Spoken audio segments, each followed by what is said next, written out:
इस फिल्म का लेखक निर्देशक हूँ और अभी कुछ दिनों पहले मेरी film the diary of West Bengal release हुई थी। उसको लेकर बहुत सारी जो बातें थीं और जो प्रॉब्लम्स थे बहुत सारे, तो एक समय ऐसा आ गया था कि मैं सोचा था कि अब मैं इस इंडस्ट्री से अलविदा बोल दूंगा, मेरे लिए जगह ठीक नहीं है। क्योंकि शायद आप लोगों ने पहली बार ऐसा सुना होगा कि किसी निर्देशक जो फिल्म बनाने वाला है उसकी जान पर बनाई हो। तो उन परिस्थितियों से निकलना मेरे लिए बहुत ही मुश्किल था, बहुत मुश्किल था। लेकिन मैं धन्यवाद देना चाहूँगा अपनी टीम को, जिन्होंने मेरा हौसला बढ़ाया। मेरे साथ के आसपास के जितने भी लोग थे उन्होंने मुझे बहुत हेल्प किया और मतलब मैं ऐसा लगा कि मैं रिटायरमेंट ले लेना चाहिए मुझे। तो अब थोड़ा सा हिम्मत किया हूँ कि मतलब इस फिल्म को मैं फिर से शुरू करूँ। प्लीज़ कैमरा बंद कर दीजिए। अरे है ना आपके साथ, हम सब है ना साथ में। आपके साथ है।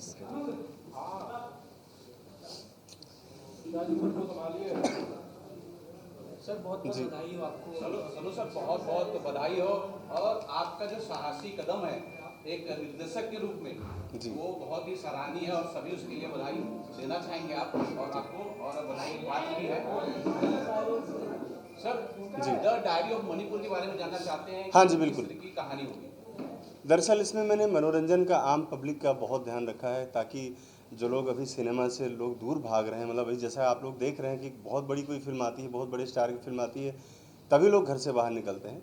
तो ख़ास तौर पे उन लोगों को टारगेट करके हम इस फिल्म का निर्माण कर रहे हैं कि ताकि आम ऑडियंस जो है, जो घर बैठ जा रहा है, अभी बाहर नहीं निकल रहा है और सिनेमा को मोबाइल पर और ओटीटी पर देखना चाहता है, ये हमारा टारगेट उसके लिए है। और ये फिल्म एक विशुद्ध लव स्टोरी है जो मणिपुर के उस वायलेंस से होकर के गुजरती है, जिसमें आजकल छोटी छोटी जो प्रॉब्लम्स हो रही हैं, जिसके बारे में हम लोग टीवी में, न्यूज़ में इधर उधर पढ़ रहे हैं, समझ रहे हैं। तो उसके पीछे की क्या चीज़ें हैं और वो बहुत ही मनोरंजक ढंग से लोगों के सामने लाया जा रहा है। बहुत ज़्यादा एक्सप्लेन नहीं कर पाऊँगा क्योंकि बहुत संवेदनशील विषय है, लेकिन वो हम उसकी गहराई में वहाँ तक नहीं जाएंगे। हमारा जो है मेन जो मुख्य लक्ष्य है वो है आम ऑडियंस, और एक बहुत ही स्वीट सी लव स्टोरी है इस फिल्म में। उस लव स्टोरी को हमने अभी प्लान किया है कि हम उसका लंदन में शूट करेंगे, और लंदन के शूट के बाद कुछ दिन दिल्ली का भी शूट है, और फिर उसके बाद जो भी हमारा नॉर्थ ईस्ट में पूरा उसको फिल्म को पूरा किया जाएगा। और मुझे उम्मीद है कि मतलब इस साल के मध्य तक मैं इस फिल्म को दर्शकों के सामने ले आ पाऊँगा, क्योंकि मेरा शूट जो है फरवरी फर्स्ट वीक से शुरू होने जा रहा है। फिल्म में मेरे साथ अमित राव जी हैं और एक अभिनेत्री हैं, अभी उनके साथ मेरा कुछ बातचीत चल रहा है, मतलब एक बड़ी अभिनेत्री भी हमें रखना है साथ में।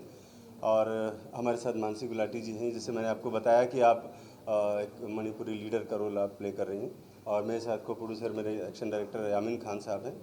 तो अभी चीज़ें हमारी इनिशियल स्टेज में हैं और मेरे ख्याल से हफ्ता 10 दिन में या 15 दिन में मैं पूरी टीम अपनी बना लूँगा, क्योंकि लगभग सभी लोगों से बातचीत मेरी हो रखी है। अब उसमें ये कि बहुत सारी चीज़ें होती कि भाई पेपर वर्क नहीं हुआ है तो मैं इनको शो अप नहीं कर सकता। इसमें बहुत सारे अच्छे और बड़े अदाकार अभी आपके साथ फिल्म के साथ जुड़ने वाले हैं। हाँ जी, सबसे पहले तो मैं अपना परिचय दे दूँ। मेरा नाम अमित राव है, गुरुग्राम में रहता हूँ और बचपन से ही मुझे अभिनय का शौक़ रहा है। स्कूल के दिनों में भी स्टेज पर काफ़ी प्लेज़ वगैरह किए हैं, और हर साल अपने वहाँ जो हमारा क्लब है तो वहाँ पर रामलीला प्ले करता है, उसमें भी हम हर साल पार्टिसिपेट करते हैं। तो ये शौक़ मेरा अभिनय का रहा। ये एक इच्छा थी कि मैं भी इसमें फिल्म इंडस्ट्री में एक बार आऊँ और इस प्रतिभा को यहाँ भी एक बार अपनी निखारूँ।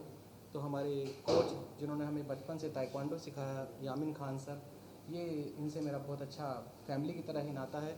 इन्होंने परिचय सनोज मिश्रा सर को दिया हमारा कि ऐसे ऐसे है कि अभिनय करता है, तो मिश्रा सर ने फिर हमको ये मौका दिया है, इसके लिए हम बड़े आभारी हैं इनके। और बस अब आगे की यात्रा शुरू होगी हमारी। सर मैं तो यही कहना चाहूँगा, सनोज जी ने बहुत काफ़ी हिम्मत किया। आपने देखा कि सबसे पहले मैं अपना परिचय देता हूँ। मेरा नाम जावेद है, जावेद देवरिया वाली से मैं चलता हूँ नाम से, और मैं प्रोड्यूसर भी हूँ। और मेरी फिल्म अभी रिलीज़ होने वाली है जिसका नाम आप लोग जानते हैं, सुशांतम प्रशांति। दूसरी बात ये है कि ये सनोज मेरे बहुत पुराने दोस्त हैं, आज से नहीं 12-10-15 साल से, लेकिन हम लोग आपस में मिल नहीं रहे थे। लेकिन हम लोग कुछ दिन पहले मिले और इसका प्लान, तो हमने कहा नहीं इसको करते हैं, कि बहुत अच्छा सब्जेक्ट है, बहुत अच्छी चीज़ है। और ये आप लोग ये मत सोचिए कि हम लोग सरकार के खिलाफ चाहे किसी के खिलाफ, ऐसा कुछ नहीं है। हम लोग एक अच्छी फिल्म एक मनोरंजन के लिए बना रहे हैं, और इसको चाहेंगे कि दर्शक, जो अभी सनोज जी ने कहा कि दर्शक घर से नहीं निकल रहे थे, तो हम उनकी पूरी कोशिश है कि उनको बाहर करने के लिए। और दूसरी बात, एक चीज़ और कहना चाहेंगे, आप लोग तो इनका परिचय सर बोल देता हूँ। नहीं ठीक है। ठीक है सर, सनोज और कोई सवाल? जी सनोज सर, हाँ जी। मणिपुर कई महीनों से जल रहा है, हाँ जी, हाँ जी, बिल्कुल। जिसकी न्यूज में इतनी चर्चा जी। नहीं कहीं दिखाई देता है, लेकिन जी। चल रहा है, दुनिया को पता है। हाँ जी, हाँ। क्या इस फिल्म के अंदर हम उसकी झलक देखेंगे आपकी प्रेम कहानी के अंदर? हाँ, बिल्कुल देखेंगे, और बहुत ही कह सकते हैं कि बहुत सटीक तरीके से, बहुत ही तथ्यात्मक तरीके से, मतलब जो चीज़ें हैं उनको मैं ज़रूर एक्सप्लेन करना चाहूँगा, क्योंकि मैं काफ़ी दिन से उस पर काम भी कर रहा हूँ। और क्यों ये, इसके पीछे वजह क्या है, इस पर मैं फोकस करना चाहूँगा कि आखिर वहाँ पर जो वायलेंस है वो थम क्यों नहीं रहा है। तो हम लोग गुजरेंगे ज़रूर इसके बीच से, क्योंकि मणिपुर जाने का मतलब है कि मणिपुर के इश्यूज़ अगर नहीं आएंगे तो मतलब ही नहीं है। तो इश्यूज़ भी हैं, लेकिन उसके साथ साथ मनोरंजन का, जैसे आपने बताया, मैंने कहा, और ये फिक्शनल है। जैसे मैंने पिछली बार जो फिल्म बनाई थी उसमें यह था कि फिल्म मेरी पूरी तरह से किसी बहुत ही मजबूत कैरेक्टर से इंस्पायर्ड थी, उसी के आसपास थी, वो ट्रू स्टोरी थी। लेकिन ये हमारी पूरी तरह से फिक्शनल कहानी है, और इस कहानी पर करीब हम लोग 8-9 साल से काम कर रहे थे, जो अब जाकर के चीज़ों को हम समेट पाए हैं और इसको एक अच्छा फ्लेवर देकर लोगों के सामने लाने की कोशिश है। सर, पिछले महीने जो हमने देखा, बहुत शारीरिक और मानसिक पीड़ा से आप गुजरे हुए हैं, जी। जो आपकी फिल्म थी। जी जी क्या इस बार तैयार हैं? क्योंकि आप अगर सच्ची कहानी लेके आ रहे हैं, जी। आप आईना दिखाने की कोशिश कर रहे हैं, तो फिर से वो वाकया होगा। देखिए, मुझे ये पता है कि मेरी स्वाभाविक मौत तो नहीं होगी, मैं तो मारा जाऊंगा कहीं ना कहीं, लेकिन इसके लिए मैं अपनी आवाज़ को दबा नहीं सकता, बंद नहीं कर सकता। जो जो बातें हैं, जो सिस्टम है, अगर कोई कहे कि गवर्नमेंट के खिलाफ है या फेवर में है, तो वो सारी चीज़ें अलग है, मैं उस इशू में नहीं जाना चाहता।